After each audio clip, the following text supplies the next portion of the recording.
नमस्ते बच्चों, कैसे हो सब? सब बढ़िया। प्रत्यय पढ़ रहे थे अपन, और प्रत्यय में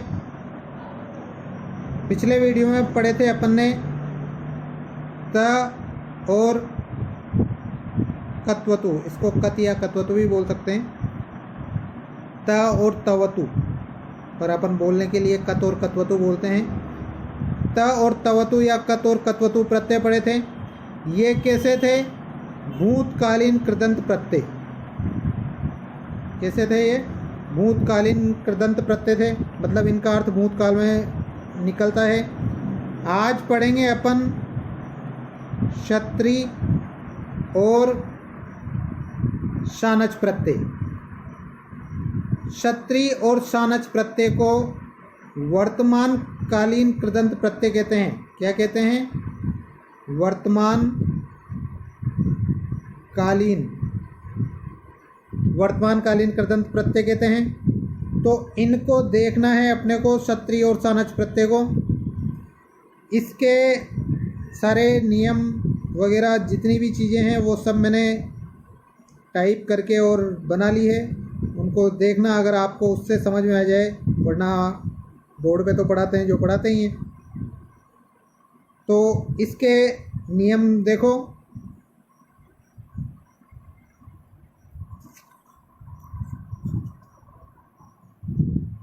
ये देखिए, वर्तमान कालीन या वर्तमान कालिक कृदंत प्रत्यय, इसमें आते हैं क्षत्रि और शानच प्रत्यय। क्षत्रि और शानच प्रत्यय का सूत्र क्या है? लटः क्षत्रि शानचाव प्रथमा समानाधिकरणे। लटः यानी लट लकार के अर्थ में क्षत्रि और शानच प्रत्यय होते हैं समानाधिकरणे, मतलब इसमें विशेषण और विशेष से दोनों चीज़ें होती है, तो दोनों में समान विभक्ति होती है। सूत्र का अर्थ लिखिए। निरंतरता अर्थ, निरंतरता मतलब कोई भी कार्य लगातार हो रहा है, जैसे जाते हुए, खाते हुए, पीते हुए। तो निरंतरता अर्थ यानी हुआ, हुई, हुए आदि को प्रकट करने हेतु लट लकार या वर्तमान काल के अर्थ में, लट लकार का मतलब वर्तमान काल ही होता है, इसके अर्थ में क्षत्रि व शानच प्रत्ययों का प्रयोग किया जाता है। क्षत्रि का भी इसी अर्थ में प्रयोग होता है, शानच का भी इसी अर्थ में प्रयोग होता है, परंतु इन दोनों का अलग अलग तरीका है। एक आत्मनेपदी में होता है, एक परस्मैपदी में होता है, वो आगे लिखेंगे। अतः इन दोनों प्रत्ययों को वर्तमान कालिक कृत प्रत्यय कहा जाता है। वर्तमान काल में अर्थ निकलता है जिनका, और जो धातु में लगते हैं उन्हें क्या कहते हैं? कृत प्रत्यय। क्षत्रि व शानच प्रत्यांत शब्दों का प्रयोग स्वतंत्र रूप से ना होकर, मतलब इनका अकेले प्रयोग नहीं हो सकता। जैसे ये पठंत क्षत्रि प्रत्यांत शब्द है, परंतु अपन केवल पठंत इस अकेले शब्द का प्रयोग नहीं करेंगे, इसके साथ विशेष से होना जरूरी है, तभी जाके इसका प्रयोग होगा। तो इनका स्वतंत्र रूप से प्रयोग ना होकर विशेषण के रूप में होता है। क्षत्रि प्रत्यय शब्दों में लिंग, विभक्ति और वचन विशेष्य के अनुसार प्रयुक्त होते हैं, मतलब बाद वाले शब्द में जो विभक्ति वचन लिंग होगा, वही विभक्ति वचन लिंग आगे वाले शब्द में होगा। जैसे उदाहरण देखिए, पढ़ते हुए बालक। यहाँ पर अपने को ये बात समझ में आ रही है कि पढ़ते हुए शब्द है, तो इसका मतलब बालक बहुवचन में है, तो ये बालका बहुवचन में कर दिया अपन ने। और जो ये पठंत है, ये बालका के अनुसार बहुवचन का रूप बन के लगा हुआ है। सोता हुआ छात्र, सोता हुआ छात्र एक वचन है, तो छात्रः और शयानः, छात्रः और शयानः, ये शयानः एक वचन में है, ये शानच प्रत्यय से बना हुआ शब्द है। जाते हुए लोग बहुवचन है, तो गच्छन्तः बहुवचन में है, जना यानी लोग, ये गच्छन्तः क्षत्रि प्रत्यांत शब्द है, और ये किसका विशेषण है? इस जना का, इस वजह से ये बहुवचन में प्रयुक्त हुआ है। लिखती हुई बालिका, लिखती हुई बालिका, बालिका बहुवचन में है, तो बालिका बहुवचन में और इसका क्षत्रिय प्रत्यांत शब्द का बहुवचन में रूप बनाएंगे तो लिखंती। अब यहाँ पर ये लिखंती स्त्रीलिंग में आया है, क्यों? क्योंकि बालिका शब्द भी क्या है? स्त्रीलिंग है।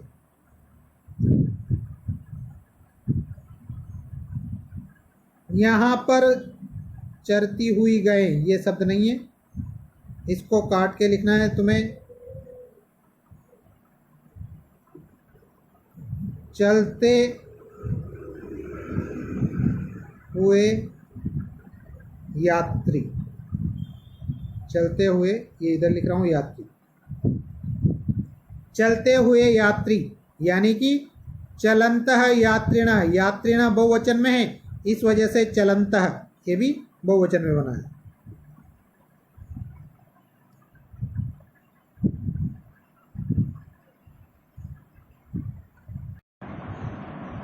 अगला नियम लिखो, क्षत्रिय प्रत्यय का अत शेष बचता है, मतलब इसका ये री भी हट जाता है और आगे का श भी हट जाता है। अब श हट जाएगा तो क्या बचेगा वहाँ पर? अ, और त्रि में से री हट जाएगा तो वहाँ पर क्या बचेगा? त।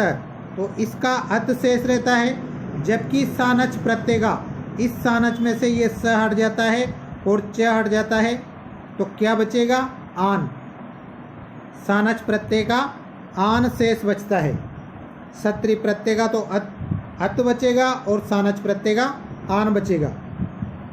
इन दोनों प्रत्ययों को क्या कहते हैं अपन? सत प्रत्यय कहते हैं। जैसे कत और कत्वतु में अपन ने क्या लिखा था? उन दोनों प्रत्ययों को क्या कहते हैं? निष्ठा प्रत्यय कहते हैं। और क्षत्रिय और सानच दोनों प्रत्ययों को क्या कहते हैं? सत प्रत्यय। तो इनका संज्ञा विधायक सूत्र क्या है? तो सत। तो सत मतलब वे दोनों क्या हैं? सत यानी सत हैं। मतलब क्षत्रिय और सानच प्रत्ययों की सत संज्ञा होती है। अब किस किस में लगते हैं?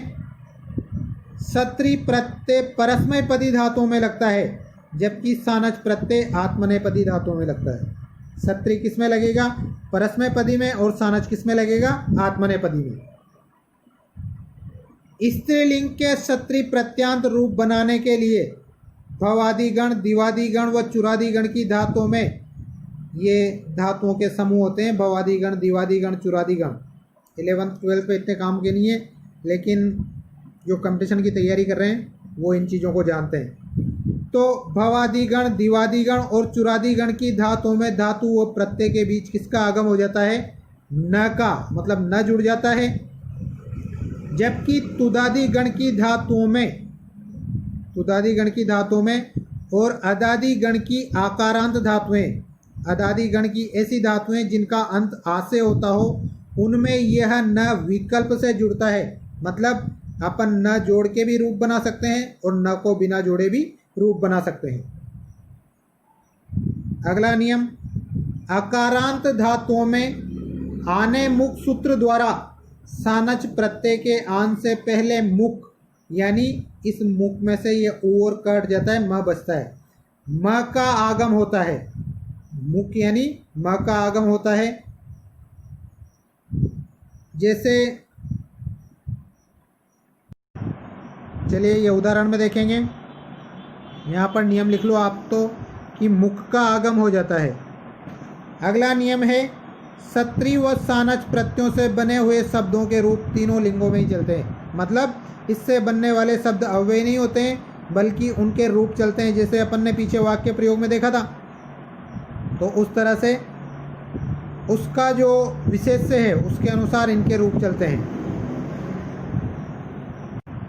अब देखिए इनके रूप कैसे चलते हैं, ये इस तरह की टेबल बना लीजिए। प्रत्यय, क्षत्रिय प्रत्यय का पुल्लिंग में रूप पठत के अनुसार चलेगा, स्त्रीलिंग में नदी के अनुसार चलेगा और नपुंसक लिंग में जगत के अनुसार चलेगा। जैसे पठत का रूप चलता है, नदी का रूप चलता है, जगत का रूप चलता है, वैसे क्षत्रिय प्रत्यांत शब्द के रूप चलेंगे। सानच प्रत्यांत शब्दों के रूप पुल्लिंग में राम की तरह चलेंगे, स्त्रीलिंग में रमा की तरह चलेंगे और नपुंसक लिंग में फल की तरह चलेंगे। अगला नियम, विद धातु में क्षत्रिय प्रत्यय लगाने पर विदे चतुर्वसु सूत्र से क्षत्रिय प्रत्यय के स्थान पर विकल्प से वसु आदेश हो जाता है। जैसे ये विकल्प से मतलब कर भी सकते हैं, नहीं भी कर सकते हैं, या तो पिछला ही कर दो। विद प्लस क्षत्रि यह शब्द है, तो यहाँ पर विदे शत्रुवसु इस सूत्र से इस क्षत्रि की जगह अपन क्या कर देंगे, वसु कर देंगे, और वसु करते ही इस उ की इत संज्ञा हो जाएगी और शब्द क्या बनेगा अपने पास, विद्वस। तो ये दोनों तरह से विद प्लस क्षत्रि, अगर क्षत्रि प्रत्यय लगाते हैं तो विदत शब्द बनेगा और उसके रूप चलेंगे पुल्लिंग में, विदन, विदंतो, विदंता, इस तरह से। विद प्लस वसु, अगर क्षत्रि को अपन वसु कर देते हैं तो विद्वस रूप बनेगा और उसके रूप चलेंगे विद्वान, विद्वांसो, विद्वांस, इस तरह से।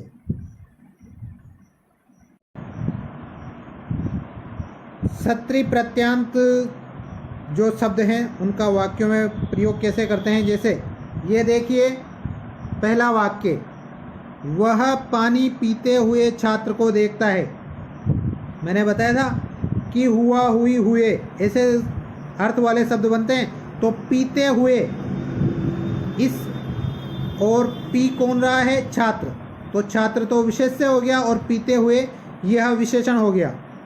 तो छात्र के अनुसार ही छात्रम और पिबंतम, ये भी अगर द्वितीय विभक्ति पुल्लिंग में है तो ये भी द्वितीय विभक्ति पुल्लिंग में ही होगा।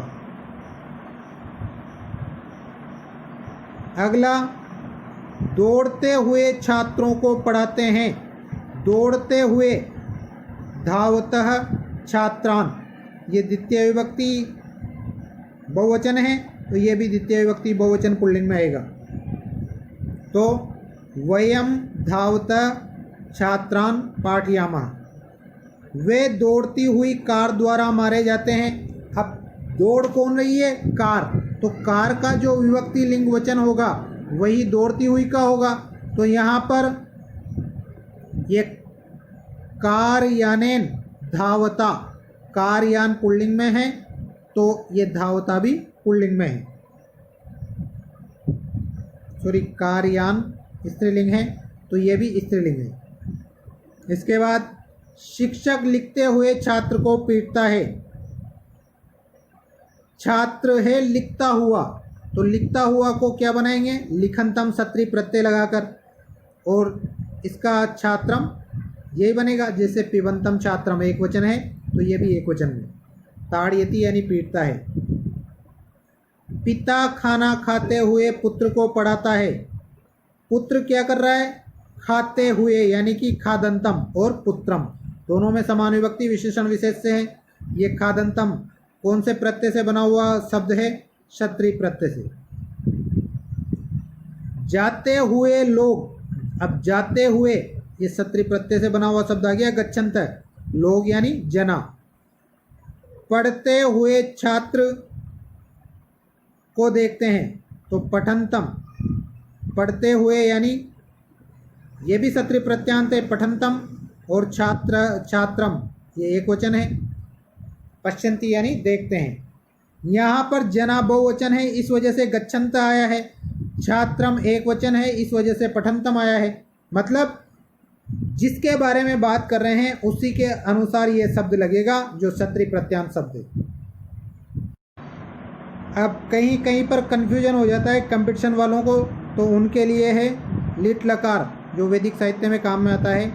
लिट लकार के स्थान पर कानच व क्वसु प्रत्यय होते हैं जिनका क्रमशः आन तथा वस शेष बचता है। तो चक्राण, इसमें सानच प्रत्यय नहीं है, क्या है इसमें, कानच प्रत्यय, ये चीज़ ध्यान रखनी है। गम प्लस क्वसु जगनवान शब्द बन रहा है तो इसमें भी सानच प्रत्यय नहीं है। कौन सा प्रत्यय है, इसमें भी यही प्रत्यय है क्वसु। यहाँ पर दोनों चीज़ों को आपको ध्यान रखना है कि इनमें सानच नहीं है, कानच और क्वसु प्रत्यय हैं। ये कंपटीशन वालों के लिए ज़्यादा समझने की चीज़ है। आगे देखिए, पुंग यजो सानह, सानन, पुंग यजो सानन ये एक सूत्र है। ये सूत्र क्या कहता है, पुंग तथा यज धातुओं में सानच प्रत्यय नहीं होता है अपितु सानन प्रत्यय लगता है। यह भी कन्फ्यूजन क्लियर करने के लिए है। जिसका भी आन शेष बचता है, जैसे पुंग प्लस सानन बराबर पवमानः, ये मानः जैसे शब्द सानच प्रत्यय से भी बनते हैं, तो आपको यहाँ पर ये चीज़ क्लियर रखनी है कि इसमें सानन प्रत्यय है, सानच प्रत्यय नहीं है। यज प्लस सानन यानी कि यजमानः, यहाँ पर भी मान आ रहा है पीछे, तो यहाँ भी सानच प्रत्यय नहीं है बल्कि क्या है, शानन प्रत्यय है। ये कंपटीशन वालों को समझनी है ये चीज़ें कि यहाँ पर अगर ये शब्द आ जाए और अबसद में विकल्प में सानच प्रत्यय भी हो तो आपको सानच ना लिख के क्या लिखना है, सानन लिखना है।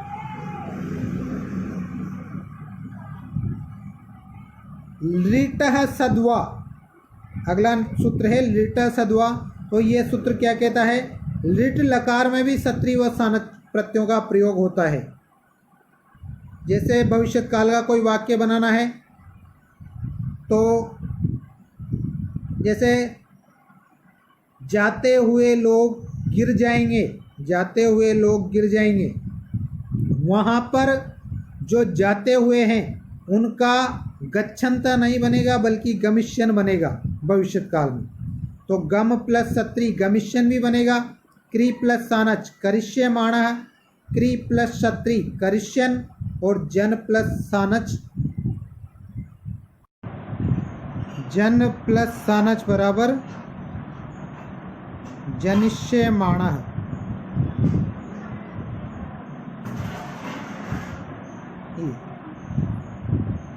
ठीक है, नियम तो सारे कंप्लीट हो गए हैं। अब इनके उदाहरण देखते हैं। ये सारी चीज़ें कन्फ्यूजन क्लियर करने के लिए थी, इसके नियम नहीं है परंतु ये कन्फ्यूजन क्लियर करने के लिए ये चीज़ें जरूरी है। इस तरह से टेबल बना लेनी है आपको। धातु, अर्थ, सत्री प्रत्यांत रूप पुल्लिंग में कैसे चलेगा, स्त्रीलिंग में कैसे चलेगा और नपुंसकलिंग में कैसे चलेगा। तो ये देखिए, भू धातु का अर्थ है होना। अगर इसमें सत्री प्रत्यय लगाते हैं तो भवत शब्द बनेगा, और भवत को जब पुल्लिंग में चलाएंगे तो भवन, स्त्रीलिंग में भवंती, नपुंसकलिंग में भवत। गम यानी जाना, गच्छत, गच्छन, पुल्लिंग में गच्छन, स्त्रीलिंग में गच्छन्ति, नपुंसकलिंग में गच्छत। तेज यानी छोड़ना, तेजत, पुल्लिंग में तेजन, स्त्रीलिंग में तेजंती और नपुंसकलिंग में तेजत। पा यानी पीना, पीबत, पुल्लिंग में पीबन, स्त्रीलिंग में पीबंती, नपुंसकलिंग में पीबत। पा यानी रक्षा करना। ये पा के दो अर्थ मैंने कत प्रत्यय में भी बताए थे। तो इसका बनेगा सत्री प्रत्यय लगाने पर पात, पान, पांति और पात। ग्रह यानी सूंघना, इसका बनेगा जिगरत, स्त्रीलिंग में, पुल्लिंग में, नपुंसकलिंग में इस तरह से चलेंगे। शक यानी शकना, शकनुवत। श्रु यानी सुनना, श्रणवत। ये श्रय ऐसे लिखना है आपको, अगर चाहो तो ऐसे भी लिख सकते हो तब भी सही है। ये श्रेणवत ऐसे लिख सकते हो तब भी सही है, लेकिन ऐसे लिखोगे तो सही नहीं है, क्योंकि यहाँ भी रर यहाँ भी री, ऐसा नहीं हो सकता। इसके बाद ची यानी चुनना, इसका बनेगा चिन्वत। छिद यानी काटना, इसका बनेगा छिंदत। दिव्य यानी चमकना, इसका बनेगा दिव्यत। प्रच्छ यानी पूछना, इसका बनेगा पृच्छत। स्था यानी ठहरना, इसका बनेगा तिष्ठत। और पुल्लिंग, स्त्रीलिंग, नपुंसकलिंग में इस तरह से रूप चलेंगे। आपको ये पूरा का पूरा ही लिखना है।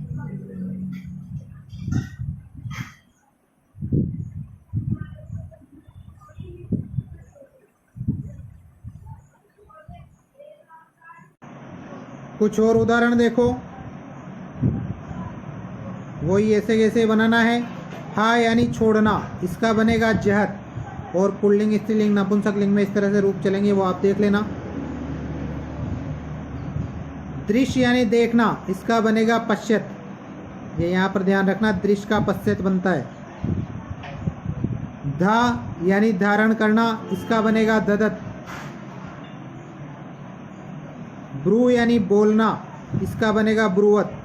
भी यानी डरना, इसका बनेगा बिभ्यत। दूह यानी दूहना, इसका बनेगा दुहत। हन यानी मारना, इसका बनेगा घ्नत। ये भी इम्पोर्टेंट है। हन का क्या बनेगा? घ्नत। अस यानी होना, इसका बनेगा सत।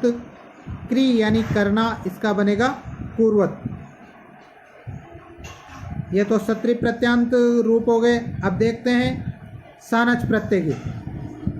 सानच प्रत्यय आत्मनेपदी धातुओं में लगता है, तो उनका ये देखेंगे।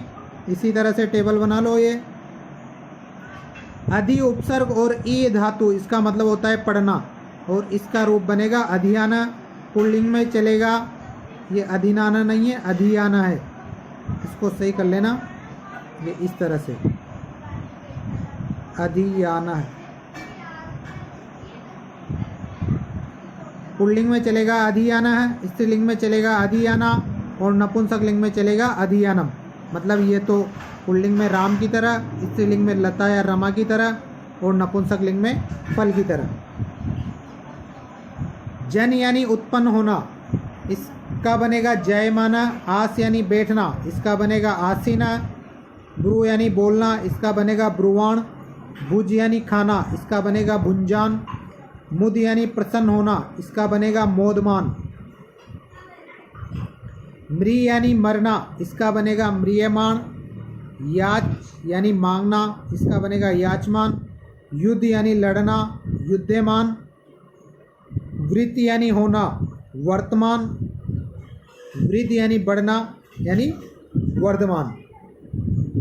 ठीक है, ये सत्री और सानच प्रत्यय कंप्लीट। अब ये मैंने कुछ नए तरीके से बनाया था, पर मुझे इसमें पढ़ाने में इतना मज़ा नहीं है। आप बताना आपको कैसा लगा। यही तरीका सही है या जो पहले बोर्ड से पढ़ाता था वैसा सही है? मेरे हिसाब से ये तरीका सही नहीं है, क्योंकि इसमें बहुत सारी बातें मैं समझा नहीं पाया। तो फिर भी आप देख के बता देना कि कौन सा तरीका सही रहेगा। ठीक है, धन्यवाद।